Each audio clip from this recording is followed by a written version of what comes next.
Novel پاکیشیا club مصنف مظہر کلیم M اے episode 2 madam ایسا ہو چکا ہے، میں پوری تفصیل لے کر آیا ہوں اور ساتھ ہی فوٹوگراف بھی، یہ دیکھیے۔ ڈیوڈ نے کہا اور اس نے جیب سے ایک فوٹو نکال کر مادام کی طرف بڑھا دیا۔ مجھے تفصیل بتاؤ، مجھے اب تک اس پر یقین نہیں آ رہا۔ مادام نے فوٹو ڈیوڈ کے ہاتھ سے لے کر دوبارہ صوفے پر بیٹھتے ہوئے کہا، وہ میرے آدمی ساری رات ڈائی جان کو ڈھونڈتے رہے لیکن وہ کسی کو نہیں ملا۔ صبح ڈائی جان کی لاش پولیس کے ہیڈ کوارٹر پہنچ چکی ہے، ہمیں اطلاع دی گئی۔ اس نے بھی آپ کی طرح یقین نہ کیا، لیکن میں خود پولیس ہیڈ کوارٹر گیا اور وہاں جا کر بھاری رشوت دے کر ساری تفصیلات معلوم کی تو پتہ چلا کہ وہاں سے آبادی سے نکل کر شہر کے مضافاتی علاقے میں چلا گیا تھا۔ باچوڑ روڈ پر سے گشتی پولیس کی ایک پارٹی نے چیک کیا، اس کے کاغذات دیکھے، اس کی تلاشی لی اور پھر وہ اس کے سامنے ایک گندگی کے ڈرم کے ساتھ لیٹ کر سو گیا۔ وہ اس گشتی پارٹی 4 بار وہاں سے گزری اور ہر بار انہوں نے اسے چیک کیا، وہ سویا ہوا تھا۔ صبح کو آخری چکر میں جب وہ گزرے تو ڈائی جان کی حالت دیکھ کر انہیں شک پڑا۔ وہ رک گئے اور جب انہوں نے چیک کیا تو ڈائی جان مردہ پڑا ہوا تھا۔ چانچہ پولیس اس کی لاش کو اٹھا کر ہیڈ کوارٹر لے آئی، جہاں پولیس کے ڈاکٹر نے اس کا پوسٹ مارٹم کیا تو پتہ چلا کہ اسے سوتے ہوئے شدید ہارٹ اٹیک ہوا ہے اور وہ نیند کے دوران ہی مر گیا ہے۔ اس کے بعد پولیس نے اپنے مخصوص شک کی بنا پر اس کا چہرہ بھی چیک کیا کہ کہیں وہ میک اپ میں نہ ہو۔ پولیس ہیڈ کوارٹر میں میک اپ چیک کرنے والی خاصی جدید مشین موجود ہے، لیکن مشین نے بتایا کہ ڈائی جان میک اپ میں نہ تھا۔ انہوں نے گریٹ لینڈ کے سفارت خانے سے رابطہ قائم کیا کیونکہ ڈائی جان کاغذات کے مطابق گریٹ لینڈ کا شہری تھا، لیکن سفارت خانے والوں نے اس کی لاش لینے سے انکار کر دیا کیونکہ وہ کوئی اتنی عام شخصیت نہ تھی کہ سفارت خانے والے اس کی لاش لے کر اسے واپس گریٹ لینڈ بھیجتے۔ چنانچہ پولیس نے اسے لاوارث قرار دے کر دفن کر دیا۔ ڈائی جان کی لاش نے فوٹو بھی پولیس فائل سے حاصل کر کے لے آیا اور ساتھ ہی پوسٹ مارٹم رپورٹ بھی اور میک اپ چیکنگ رپورٹ بھی، کیونکہ مجھے یقین تھا کہ آپ اس نمبر پر یقین نہ کریں گے۔ ڈیوڈ نے کہا، اوہ، اگر واقعی ایسا تو پھر یوں سمجھو کہ ہمارے مشن کے سامنے موجود ایک بہت بڑی رکاوٹ ختم ہو گئی۔ ڈائی جان ہمارے لیے سب سے بڑا خطرہ ثابت ہو سکتا تھا، لیکن ڈائی جان اتنی آسانی سے مرنے والا نہیں ہو سکتا تھا۔ مادام نے ہونٹ کاٹتے ہوئے کہا اور اس نے لفافے میں سے وہ فوٹوگراف نکالے اور ان غور سے دیکھنے لگی۔ یہ واقعی ڈائی جان کی لاش کے فوٹو تھے۔ ایک فوٹو پوری لاش کا تھا جبکہ دوسرا فوٹو اس کے چہرے کے کلوز اپ پر مبنی تھا۔ مادام کافی دیر تک دونوں فوٹوؤں کو دیکھتی رہی، پھر اس نے ایک طویل سانس لیتے ہوئے دونوں فوٹو میز پر رکھے اور لفافے میں موجود پوسٹ مارٹم رپورٹ اور میک اپ چیکنگ رپورٹ نکال کر پڑھنے لگی۔ چند لمحوں بعد اس کے چہرے پر موجود حیرت کے تاثرات اطمینان میں تبدیل ہونے لگے۔ اوہ تھینک گاڈ، واقعی ڈائی جان مر چکا ہے اور کہیں نہ کہیں میں تصور بھی نہ کر سکتی تھی کہ اس قدر خوفناک آدمی اتنی آسانی سے مر سکتا ہے۔ بہرحال حقیقت یہی ہے، مادام نے صوفے کے پشت سے ٹیک لگاتے ہوئے انتہائی اطمینان بھرے لہجے میں کہا۔ یس مادام، واقعی کوئی سوچ بھی نہیں سکتا تھا کہ ایکریمیا کا زلزلہ اتنی آسانی سے ختم ہو سکتا ہے۔ ڈیوڈ نے بھی مسکراتے ہوئے جواب دیا، اوکے، اب اس مشن کی تکمیل میں کوئی رکاوٹ باقی نہیں رہی، اب ہمیں تیزی سے کام شروع کر دینا چاہیے۔ مادام نے آگے کی طرف جھکتے ہوئے کہا، تمہیں وہ ڈائی جان کے ساتھ تو ابھی زندہ ہی رہے گا۔ ڈیوڈ نے کہا، اس سے کوئی فرق نہیں پڑتا، وہ کیٹیگری کے لوگ ہیں، ڈائی جان کے بغیر وہ کچھ بھی نہیں کر سکتے۔ اصل حیثیت ڈائی جان کی تھی اور ویسے بھی ان کی تعداد صرف 2-3 تک ہی محدود ہوگی۔ ڈائی جان زیادہ تر اکیلے کام کرنے کا عادی تھا، اس لیے ان کی فکر مت کرو۔ مادام نے ہاتھ اٹھاتے ہوئے کہا، ٹھیک ہے مادام، پھر جیسے آپ کا حکم۔ ڈیوڈ نے سر ہلاتے ہوئے کہا، اوکے، اب تم ایسا کرو کہ فوراً وزارت خارجہ کے کسی عام آدمی کو اغوا کر کے اس کی جگہ اپنا آدمی ڈال دو تاکہ وزارت خارجہ کے اسٹرانگ روم سے معاہدے کی فائل حاصل کی جا سکے۔ اس فائل کے حصول کے بعد باقی مشن مکمل ہو سکے گا۔ مادام نے کہا، ایسا کیوں نہ کریں مادام کہ ہم براہ راست اسٹرانگ روم سے وہ فائل اڑا لیں، کیونکہ آدمی اغوا کرنا اور پھر اس کی جگہ اپنا آدمی ڈالنا خاصا طویل کام ہے اور پھر کسی بھی وقت کوئی الجھن پیش آ سکتی ہے۔ ڈیوڈ نے کہا، ٹھیک ہے، اگر ایسا ممکن ہو سکے تو زیادہ بہتر ہے، پوری طرح جائزہ لے کر کام کو آگے بڑھانا۔ میں نہیں چاہتی کہ یہاں کی انٹیلیجنس وغیرہ کو ہمارے مشن کی کوئی بھنک بھی پڑے۔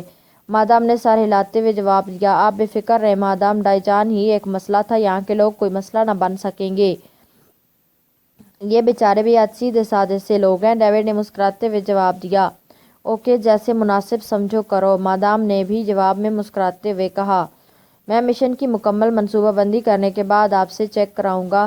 ڈیوڈ نے کرسی سے اٹھتے ہوئے کہا اور مادام نے سر ہلا دیا۔ ڈیوڈ کے واپس جانے کے بعد مادام صوفے سے اٹھی اور دیوار میں نصب وارڈروب کھولی اور اس کے نچلے خانے میں سے ایک ٹرانزسٹر نکال کر میز پر رکھا اور تیزی سے اس کی ناپ گھما کر سوئی کو ایک مخصوص ہندسے پر ایڈجسٹ کرنے لگی۔ جب سوئی اس ہندسے پر پہنچی تو اس نے بٹن دبا دیا۔ ٹرانزسٹر سے مخصوص ٹوں ٹوں کی آوازیں نکلنے لگی۔ Hello hello madam Prussia calling. Madam نے بار بار یہ فقرہ دہرانا شروع کر دیا۔ Yes chief boss attending you. چند لمحوں بعد ایک بھاری آواز ٹرانسمیٹر سے نکلی۔ باس ایک خوشخبری ہے، ڈائجان مر چکا ہے۔ مادام پروشیا نے مسرت بھرے لہجے میں کہا۔ ڈائجان مر چکا ہے؟ وہ کیسے؟ دوسری طرف سے بولنے والا بری طرح چونک پڑا اور جواب میں مادام پروشیا نے ڈیوڈ سے حاصل ہونے والی پوری تفصیل سنا دی۔ اوہ، یہ تو انتہائی حیرت انگیز خبر ہے۔ ڈائجان کی ہلاکت سے تو ہمارے راستے کی سب سے بڑی رکاوٹ دور ہو گئی ہے۔ اب تو مشن پر تیزی سے کام کر سکتی ہو۔ چیف باس نے تو انتہائی مسرت بھرے لہجے میں کہا۔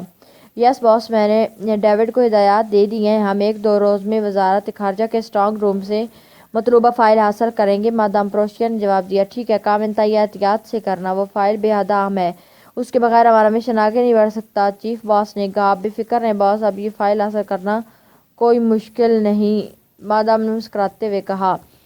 فائل کو اچھی طرح چیک کر لینا اور اس میں کوئی مسئلہ نہ پیدا ہو جائے کہ ایک ہی نمبر 2 مختلف فائلوں پر درج کیے گئے ہوں اور ہم دوسری فائل حاصل کر کے تمام مشن خراب کر بیٹھے۔ دوسری طرف سے کہا گیا۔ یس باس، میں خیال رکھوں گی۔ ہمارے لیے بلو پیپر سب سے اہم ہے۔ جس فائل میں وہ بلو پیپر ہوگا وہی ہماری مطلوبہ فائل ہوگی، مادام نے کہا۔ بس اچھی طرح محتاط رہ کر کام آگے بڑھاؤ۔ یہ بلو ریڈ برڈ کے لیے انتہائی اہم مشن ہے۔ اوور اینڈ آل، چیف باس کی طرف سے کہا گیا اور مادام نے سر ہلاتے ہوئے ٹرانزسٹر کو بٹن آف کر دیا۔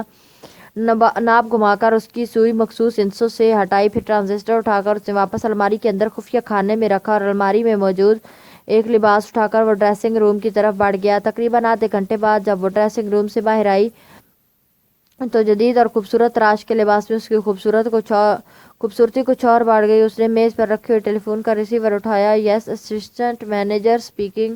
دوسری طرف سے ایک مدونہ آواز سنائی دی۔ میں مادام پروشیا بول رہی ہوں، روم نمبر 260 میں ہوٹل سرتاج کے فنکشن میں شامل ہونا چاہتی ہوں۔ کیا آپ اس کے لیے انتظامات کرتی ہیں؟ مادام پروشیا نے کہا۔ اوہ یس مادام بسرو چشم، ہم آپ کے لیے وہاں سب سے اچھی سیٹ ریزرو کرا دیتے ہیں اور ہمارے ہوٹل کی کار آپ کو وہاں لے جائے گی اور واپس لے آئے گی۔ کیا آپ اکیلے جانا پسند فرمائیں گی؟ آپ کے لیے ساتھی کا بھی بندوبست کیا جائے۔ دوسری طرف سے اسسٹنٹ مینیجر نے انتہائی بااخلاق لہجے میں کہا۔ میں اکیلے جانا چاہتی ہوں، مادام نے جواب دیا۔ اوکے مادام، فنکشن کو 1 گھنٹہ دیر ہے، میں انتظامات کرتا ہوں، پھر آپ کو مطلع کروں گا، اسسٹنٹ مینیجر نے جواب دیا۔ اوکے، میں ڈائننگ ہال میں ہوں گی، وہاں اطلاع دی جائے، مادام نے کہا اور ریسیور رکھ کر وہ مسکراتی ہوئی دروازے کی طرف بڑھ گئی۔ ہوٹل سرتاج کے فنکشن کے بارے میں اس نے آج کے اخبار میں اشتہار پڑھا تھا اور اشتہار کے مطابق یہ فنکشن انتہائی شاندار تھا۔ چونکہ وہ فارغ تھی اس لیے اس نے سوچا کہ بجائے کمرے میں بند پڑے رہنے کے وہ کیوں نہ اس فنکشن کو اٹینڈ کرے۔ پہلے تو ڈائجان کی وجہ سے وہ کمرے تک محدود ہو کر رہ گئی تھی، لیکن اب ڈائجان کی موت کے بعد اس کے لیے کسی قسم کا کوئی خطرہ باقی نہ رہا تھا۔ عمران نے ہوٹل سرتاج کے سامنے سے گزرتے ہوئے سپر فیاض کی مخصوص جیپ کو ہوٹل کے کمپاؤنڈ گیٹ کے اندر جاتے دیکھا تو اس نے کار روکی اور پھر اسے بیک گیئر میں ڈال کر وہ پیچھے لے آیا اور کار اس نے کمپاؤنڈ گیٹ کے اندر موڑ دی۔ بلیک زیرو نے اسے بتایا تھا کہ سر سلطان نے پاکیشیا کلاب والا کیس ریفر کر دیا ہے، لیکن سپر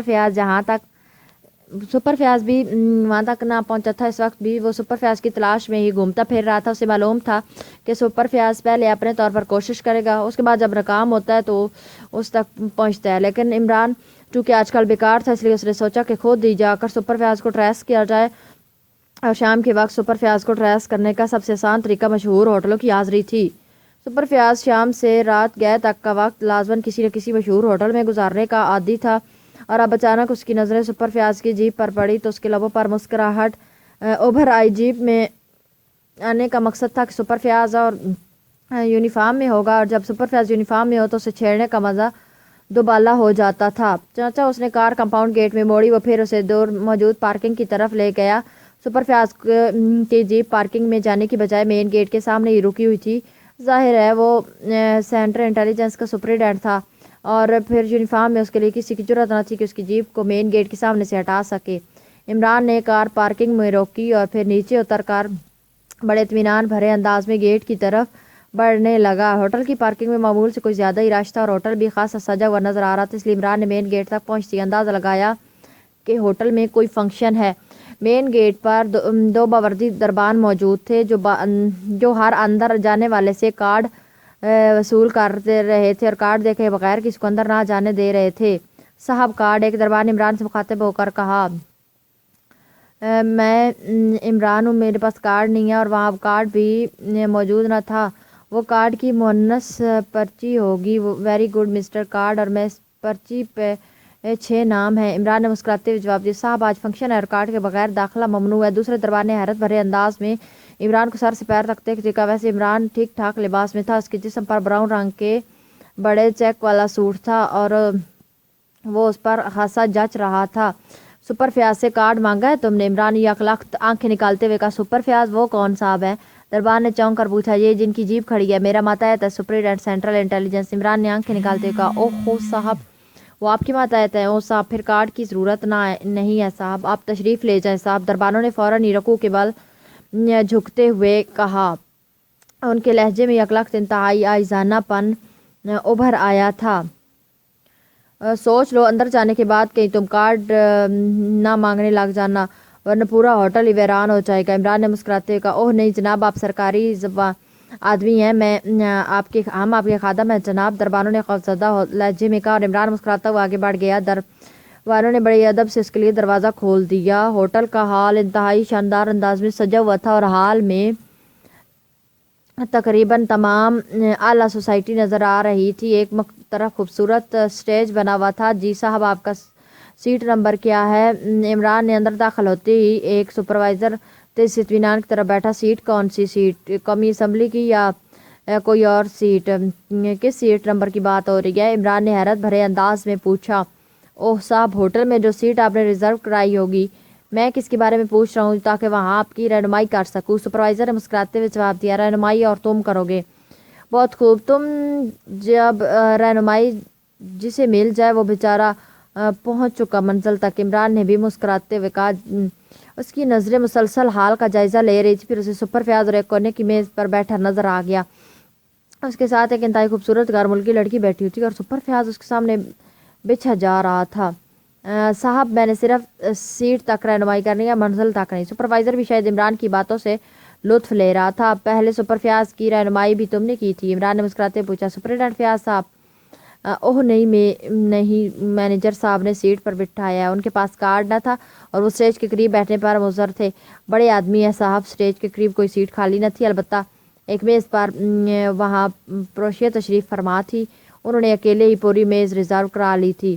مینیجر صاحب نے مجبوراً ان کی منت کی، مادام نے مہربانی کی، اس طرح سپرنٹینڈنٹ صاحب کو سیٹ مل گئی۔ آپ کی سیٹ تو ریزرو ہو گئی ہوگی نا؟ کارڈ پر سیٹ نمبر دکھاؤ مجھے۔ سپر فیاض باتونی لگ رہا تھا کہ اسے پوری تفصیل بتا دی۔ پھر ایسا کرو کہ سپرنٹینڈنٹ فیاض تک کرا دو میری رسائی، پھر میں اس سے پوچھوں گا کہ میں نے تو اس کی ڈیوٹی پیٹرولنگ پر لگائی تھی، وہ یہاں کیسے پہنچ گیا؟ عمران نے منہ بناتے ہوئے کہا۔ اوہ ہو، تو آپ ہی؟ اوہ آئیے، تشریف لے آئیے سر، وہ ادھر موجود ہے سر۔ سپروائزر کا لہجہ یک لخت انتہائی عاجزانہ ہو گیا۔ ٹھیک ہے، تم آگے چلو، ہم وقفہ دے کر آئیں گے، عمران نے مسکراتے ہوئے کہا، اور سپروائزر سر ہلاتا ہوا سپر فیاض کی سیٹ کی طرف بڑھنے لگا۔ عمران اس سے کچھ فاصلے پر اسے ادھر ادھر دیکھتا ہوا آگے بڑھ رہا تھا جیسے اسے شدت سے کسی شناسا کی تلاش ہو۔ پھر اس نے سپروائزر کو سپر فیاض کے پاس جا کر جھک کر کچھ کہتے دیکھا۔ سپر فیاض نے چونک کر ادھر دیکھا جدھر عمران ٹہلنے کے سے انداز میں آگے بڑھا آ رہا تھا، اور عمران کو دیکھتے ہی سپر فیاض ایک جھٹکے سے اٹھ کھڑا ہوا، اس کے چہرے پر غیظ و غضب کے آثار ابھر آئے۔ اوہ سپر فیاض، تم مرے کمال ہے، آج تو اللہ میاں سے میں کچھ اور مانگتا تو مل جاتا، میں نے ابھی دعا مانگی تھی کہ آج سپر فیاض کہیں مل جائے تو چلو، رات کا کھانا تو اچھا کھانے کو مل جائے گا۔ عمران نے اسی طرح چونک کر کہا جیسے سپر فیاض اچانک اسے نظر آ گیا۔ تم یہاں کیوں آئے ہو؟ تمہیں معلوم ہے کہ میں اس وقت ڈیوٹی پر ہوں، سپر فیاض نے کاٹ کھانے والے لہجے میں کہا۔ ڈیوٹی پر؟ اوہ ویری گڈ، پھر تو اور بھی زیادہ اچھا کھانا ملے گا، کیونکہ سپروائزر صاحب سپر فیاض سے بل وصول کرے گا تمہارا مینیجر، عمران نے خوش ہوتے ہوئے کہا۔ صاحب، سپرنٹینڈنٹ صاحب تو ہوٹل کے مالک ہیں جناب، سپروائزر نے مسکراتے ہوئے جواب دیا۔ چلو، ساری مشکل حل ہوگی اور ہمیشہ کے لیے اب میں دیکھوں گا سلمان کیسے نخرے کرتا ہے، اپنے یار کا ہوٹل ہے، جب جی چاہا اور جتنا جی چاہا آ کر کھا لیا۔ واہ، کب خریدا یہ ہوٹل؟ عمران نے بڑے اطمینان بھرے لہجے میں کہا۔ یہ کون صاحب ہے؟ فیاض صاحب، آپ نے تعارف نہیں کرایا۔ میز پر بیٹھی ہوئی خوبصورت غیر ملکی لڑکی نے مسکراتے ہوئے کہا، یہ مفت خورد انتہائی غبرہ دوست ہے مادام، انتہائی گہرا دوست ہے۔ عمران، تم نے کھانا کھانا ہے تو ٹھیک ہے، جا کر ڈائننگ ہال میں کھا لو، بل میں ادا کر دوں گا۔ مادام سے مجھے ضروری باتیں کرنی ہیں، فیاض نے انتہائی جھلائے ہوئے لہجے میں کہا۔ پہلے تم اپنی بات کی تردید کرو، اگر میں مفت کھوڑا ہوں تو پھر تم بل کیوں ادا کرو گے؟ چلو مادام سے فیصلہ کرا لیتے ہیں۔ ہاں تو مادام۔ عمران نے بڑے اطمینان سے کرسی گھسیٹ کر اس پر بیٹھتے ہوئے مادام سے مخاطب ہو کر کہا۔ اس کا انداز ایسا تھا جیسے اب اسے سپر فیاض کی ذرا برابر بھی پرواہ نہ رہ گئی ہو۔ تم اٹھتے ہو یا نہیں؟ فیاض نے دانت پیستے ہوئے کہا۔ پہلے فیصلہ تو ہو جائے۔ ہاں مادام، عمران نے دوبارہ مادام سے مخاطب ہوتے ہوئے کہا۔ پروشیا، غیر ملکی لڑکی نے مسکراتے ہوئے کہا۔ کروشیا؟ اوہ ویری گڈ، تو آپ جیسا ہوتا ہے کروشیا۔ واہ، تو فیاض صاحب سوچ رہے ہوں گے کہ وہ لڑکی ہوتے تاکہ کروشیا سے کم از کم 2 پردے تو بنوا لیتا۔ ویسے آج کل ہمارے ملک میں تبدیلی جنس کے آپریشن ہونے شروع ہو گیا، میں خیال ہے سپر فیاض کرا لو آپریشن۔ عمران نے مسکراتے ہوئے کہا۔ شٹ اپ، تمہیں تمیز ہے بات کرنے کی؟ فیاض اور زیادہ غصے میں آ گیا۔ یہ کروشیا کیا ہوتا ہے؟ مادام پروشیا نے حیرت بھرے لہجے میں عمران اور فیاض کو دیکھتے ہوئے کہا۔ سپر فیاض جیسا ہوتا ہے، باقی سیدھا، لیکن سر کی طرف سے ذرا سا موڑا ہوا۔ کیوں فیاض، ٹھیک کہہ رہا ہوں نا؟ عمران نے مسکراتے ہوئے کہا۔ مجھے اجازت دیجیے مادام، یا آپ اس احمق سے باتیں کریں؟ میں نے یہ سیٹ اپنے لیے ریزرو کرائی تھی، اس لیے آپ کو حق پہنچتا ہے اس پر بیٹھنے کا۔ فیاض پر نہ جانے کیوں جھلاہٹ بری طرح سوار تھی، شاید وہ مادام پروشیا کی خوبصورتی پر مار بیٹھا تھا اور عمران کے اچانک ٹپک پڑا تھا۔ بالکل اجازت ہے، جاؤ جا کر ڈیوٹی دو، میں نے تمہیں پیٹرولنگ کے لیے لگایا تھا، یہ تو حکم نہ دیا تھا کہ تم یہاں آ کر انتہائی مزے سے کسی غیر ملکی عورت سے باتیں کرو۔ لیکن اس نے کہا کہ میں تمہیں دیکھ لوں گا۔ فیاض زیانی انداز میں چیخ پڑا، اس کے ساتھ ہی اس نے سروس ریوالور ہولسٹر سے کھینچ لیا۔ اوہ فیاض صاحب، آخر اتنے غصے کی کیا ضرورت ہے؟ مادام پروشیا نے فیاض کے ہاتھ پر ہاتھ رکھتے ہوئے کہا، اور فیاض کا یہ چہرہ یکلخت اس طرح بدل گیا جیسے اسے زندگی میں کبھی غصہ ہی نہ آیا۔ واقعی مادام پروشیا کے ہاتھ کی لمس نے فیاض پر جادو جیسا کام کیا تھا۔ اوہ سوری مادام، دراصل اس کی شکل دیکھتے ہی آدمی کو خواہ مخواہ غصہ آ جاتا ہے، فیاض نے جھیپتے ہوئے لہجے میں کہا۔ آپ کو غصہ آیا ہے مادام کروشیا میری شکل دیکھ کر؟ عمران نے بڑے معصوم لہجے میں کہا۔ اگر مادام نے تمہیں بیٹھنے کی اجازت دی ہے تو خاموش ہو کر بیٹھو، بکواس کرنے کی ضرورت نہیں۔ فیاض ایک بار پھر عمران پر چپٹ پڑا۔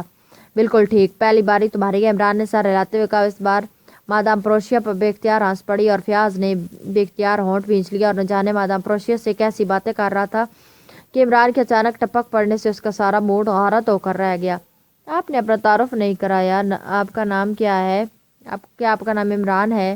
میڈم پروشیا نے مسکراتے ہوئے عمران سے مخاطب ہو کر کہا۔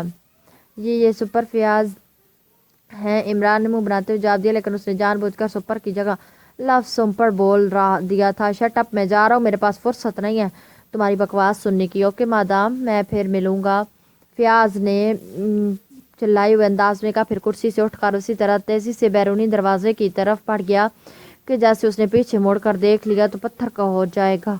مسٹر فیاض بیحد غصیلی طبیعت کے مالک ہیں، حالانکہ آپ کے آنے سے پہلے تو یہ انتہائی اخلاق سے باتیں کر رہے تھے۔ مادام پروشیا نے حیرت بھرے لہجے میں کہا۔ نہیں مادام، فیاض تو بے ادب اخلاق آدمی ہے، دراصل اس نے میرا قرضہ دینا ہے اور میں قرضہ مانگتے وقت یہ لحاظ نہیں کیا کرتا کہ میرا قرض دار کس کے پاس بیٹھا ہوا ہے۔ عمران نے مسکراتے ہوئے کہا۔ قرضہ دینا ہے؟ اوہ، اس لیے وہ آپ کو دیکھ کر جھلا گئے تھے؟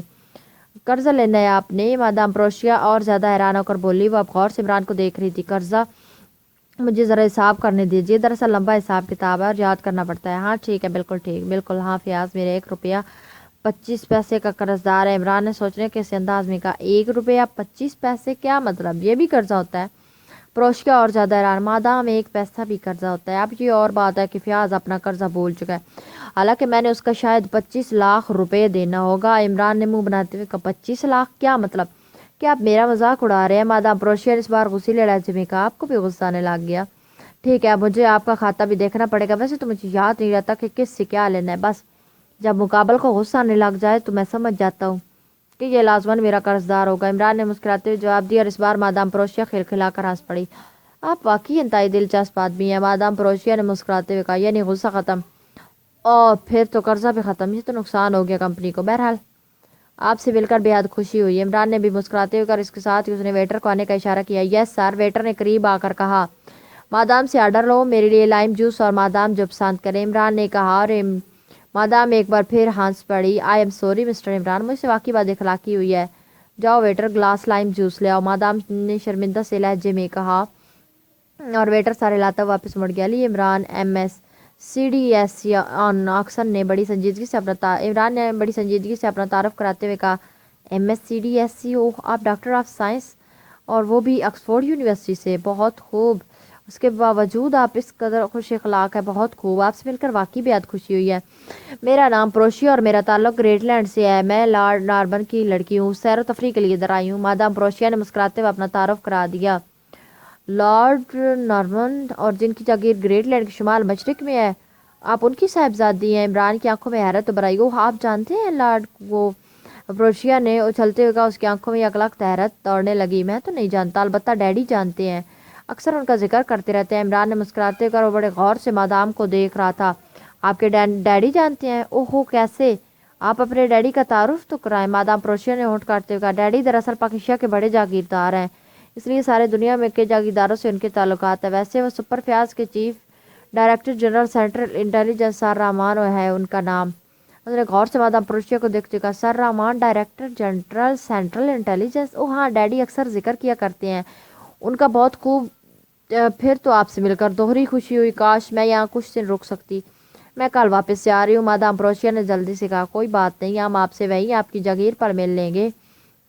ڈیڈی بھی کہہ رہے تھے کہ لارڈ نارمن کی طرف سے درخواست نامہ آیا ہوا ہے چیتے کا شکار کھیلنے کا، ان کی جاگیر میں بہت بڑا جنگل ہے نا؟ عمران نے مسکراتے ہوئے کہا، ہاں ہاں ہے، بالکل ٹھیک ہے، ضرور ملاقات ہوگی۔ مادام پروشیا کا لہجہ لمحہ بلمحہ الجھتا جا رہا تھا۔ اسی لمحے ویٹر نے لائم جوس کے گلاس لا کر ان کے سامنے رکھ دیا۔ آپ کیا کرتے ہیں؟ مادام پروشیا نے گلاس اٹھاتے ہوئے کہا، سپر فیاض سے قرضہ وصول کرنے کا دھندا کرتا ہوں۔ عمران نے اپنا گلاس اٹھاتے ہوئے جواب دیا، تو آپ بتانا نہیں چاہتے؟ ٹھیک ہے، آپ کی مرضی۔ مادام پروشیا نے قدرے ناراضگی بھرے لہجے میں کہا، آپ بھی کمال کرتی ہیں مادام، جاگیرداروں کی اولاد بھی بھلا کوئی کام کرتی ہے؟ اب آپ اپنے آپ کو دیکھیں، سیر تفریح کرتی پھر رہی ہیں۔ میں بھی ایسا ہی کام کرتا ہوں، عمران نے کہا، اور مادام پروشیا نے چونک کر سارے لا دیا، پھر اس طرح مسکرانے لگی جیسے مجبوراً مسکرا رہی ہو۔ اسی لمحے سپروائزر تیزی سے ان کی میز کی طرف بڑھتا ہوا نظر آیا۔ اس کا انداز ایسا تھا جیسے وہ کوئی خاص پیغام لے کر آ رہا ہو۔ مادام آپ کا فون ہے؟ اس نے مگر وہ فون پہ یہی میز پر پہنچا دو تو فون، تاکہ آپ کو جانے کی تکلیف نہ ہو، سپروائزر نے کہا۔ نہیں، میں ادھر ہی فون پہ اس پر بات کر لوں گی۔ پھر عمران کی طرف دیکھے بغیر وہ تیز تیز قدم اٹھاتی کاؤنٹر کی طرف بڑھنے لگی۔ اس کے ساتھ ہی پرائیویٹ فون ریسیور لگا ہوا تھا، اس کے ساتھ باقاعدہ فون روم بنایا گیا تھا۔ عمران کرسی پر بیٹھا ہوا لائم جوس کی چسکیاں لیتا رہا۔ مادام کے اٹھ جانے کے بعد اس کی آنکھوں میں حیرت کے آثار نمودار ہونے لگ گئے تھے۔ اسے دراصل الجھن مادام پروشیا کے تعارف کے بعد پیدا ہوئی تھی۔ لارڈ نارمن کے وہ اچھی طرح جانتا تھا، واقعی سر رحمان سے لارڈ نارمن کے بڑے قریبی تعلقات تھے، اور لارڈ نارمن کو وہ انکل کہتا تھا۔ جب بھی وہ گریٹ لینڈ جاتا لارڈ نارمن سے ضرور ملتا تھا۔ وہ اچھی طرح جانتا تھا کہ لارڈ نارمن بھی اولاد ہے، اور اولاد ہوتی بھی کیسے۔ لارڈ نارمن نے آج تک شادی ہی نہیں کی تھی۔ جوانی میں انہیں کسی لیڈی سے عشق ہو گیا تھا، پھر ان کی شادی طے ہو گئی، لیکن شادی سے ایک روز پہلے اس لیڈی کا ایکسیڈنٹ میں انتقال ہو گیا، اور اس کے بعد لارڈ نارمن نے شادی نہ کرنے کی قسم کھا لی تھی، اور واقعی انہوں نے شادی نہ کی تھی۔ انہوں نے اپنی ساری جائیداد نارمن ٹرسٹ بنا کر اس کی آمدنی پوری دنیا میں موجود بڑے بڑے ہسپتالوں کے لیے وقف کر دی تھی۔ وہ گریٹ لینڈ کے ہاؤس آف لارڈ کے اعزازی ممبر بھی تھے، اور وہ گریٹ لینڈ میں ان کا نام بہت جانا جاتا تھا۔ اور اب یہ مس پروشیا کہہ رہی تھی کہ وہ لارڈ نارمن کی بیٹی ہے۔ اور پھر عمران نے جان بوجھ کر چیتے کا شکار اور جنگل کی طرف جانے کے لیے کہا۔ وہ جانتا تھا کہ لارڈ نارمن کو کسی شکار کا شوق نہ تھا، اور ان کی جاگیر میں کوئی جنگل نہ تھا، وہ صرف اس کو دیکھنے کا، اس کی حیرت دیکھنے کا شوقین تھا۔ اس نے اس کا موضوع پر مشتمل ایک کثیر تعداد میں اسے پوری کہانی بنا کر سنائی، اور کہا کہ ہمیں اس طرح وہاں پہ جانا ہے۔ اس نے کہا، پروشیا نے جھوٹ بولنا بہت۔ پھر جب عمران نے لارڈ نارمن سے واقفیت کا اظہار کیا تھا تو اس نے پروشیا کی آنکھوں اور چہرے پر پیدا ہونے والی الجھن صاف سمجھ لی تھی، لیکن ان سب باتوں کے باوجود اسے یہ سمجھ نہ آ رہی تھی کہ مادام پروشیا خاندانی ہونے کا رعب اس پر کیوں ڈالنا چاہ رہی تھی۔ عمران نے جوس ختم کر لیا، لیکن مادام واپس نہ آئی تو اس نے سپروائزر کی آواز لگائی اور چند لمحوں بعد سپروائزر اسے نظر آ گیا۔ مادام کو ٹیلی فون سنانے کے لیے لے گیا تھا۔ عمران کے اشارے پر وہ تیزی سے اس کے پاس پہنچا۔ یس سر، سپروائزر نے مدبانہ لہجے میں کہا۔ مادام پروشیا کی فون کال بہت طویل ہو گئی ہے، کیا دوسری طرف سے بھی کوئی محترمہ بول رہی ہیں؟ عمران نے مسکراتے ہوئے کہا۔ او نہیں جناب، مادام پروشیا فون سننے کے بعد چلی گئی ہیں اور بل پر دستخط بھی کر گئی ہیں، انہیں کوئی ضروری کام پڑ گیا ہے، سپروائزر نے جواب دیا۔ او اچھا کیا، مادام اسی ہوٹل میں رہتی ہیں؟ عمران نے چونک کر پوچھا۔ نہیں جناب، یہاں تو نہیں رہتی، سپروائزر نے جواب دیا۔ پھر ان کی سیٹ کیسے بک ہوئی، کس نے کرائی ہے؟ عمران نے پوچھا۔ صاحب یہ تو مینیجر صاحب کو معلوم ہوگا، سپروائزر نے الجھے ہوئے لہجے میں جواب دیا۔ اوکے، عمران نے کہا اور اٹھ کھڑا ہوا۔ دوسرے لمحے وہ تیزی سے اس راہداری کی طرف بڑھا جا رہا تھا جہاں مینیجر کا دفتر تھا۔ مادام پروشیا کی اس طرح بغیر اطلاع دیے چلے جانے سے واقعی بری طرح الجھ گیا تھا۔ اس کی چھٹی اس نے خطرے کا الارم خاصا بلند آواز میں بجانا شروع کر